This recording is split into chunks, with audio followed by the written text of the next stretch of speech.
Indian ODI captain గా శ్రేయస్ అయ్యర్. ప్రస్తుతం వస్తున్న రూమర్స్ ప్రకారం శ్రేయస్ అయ్యర్ గిల్ దగ్గర నుండి ఓడిఐ కెప్టెన్సీని టేక్ ఓవర్ చేసుకునే అవకాశం ఉంది. ఇదెలా సాధ్యం అంటే Pragyan Ojha, RP Singh BCCI senior men's national selection committee members గా వచ్చిన తర్వాత T20 world cup team selection లో అందరికీ షాక్ ఇచ్చారు. T20 వరల్డ్ కప్ కి చాలా మంచి టీం ని సెలెక్ట్ చేశారు. ఫేవరెటిజం, రెప్యుటేషన్ ని పక్కన పెట్టి ప్లేయర్ ఫామ్ అండ్ రోల్ మీద క్లారిటీతో టీం ని ప్రకటించారు. బోల్డ్ అండ్ ఫియర్లెస్ కాల్స్ చేశారు. సంజు శాంసన్ ని first choice wicket keeper and opener గా మ్యాచ్ విన్నింగ్ ఎబిలిటీ ఉన్న ప్లేయర్ గా గుర్తించారు. రింకు సింగ్ ని తిరిగి ఫినిషర్ గా టీంలోకి తీసుకొచ్చారు. ప్రెజర్ సిచ్యువేషన్ లో కూడా కూల్ అండ్ కామ్ గా మ్యాచ్లను ఫినిష్ చేయగల సమర్థుడని నమ్మారు. ఈశాన్ కిషన్ ని రీకాల్ చేసి క్లియర్ మెసేజ్ పాస్ చేశారు.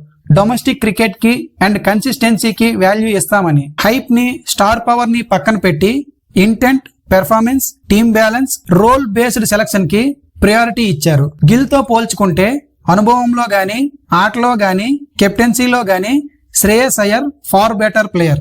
సో ఓడిఐ కెప్టెన్సీ విషయంలో కూడా ఇదే క్లారిటీ, కరేజ్ తో అయ్యర్ ని ఓడిఐ కెప్టెన్ గా ప్రకటిస్తూ బోల్డ్ కాల్ చేసే అవకాశం ఉంది. I think Indian cricket needs more such decisions to win the tournaments.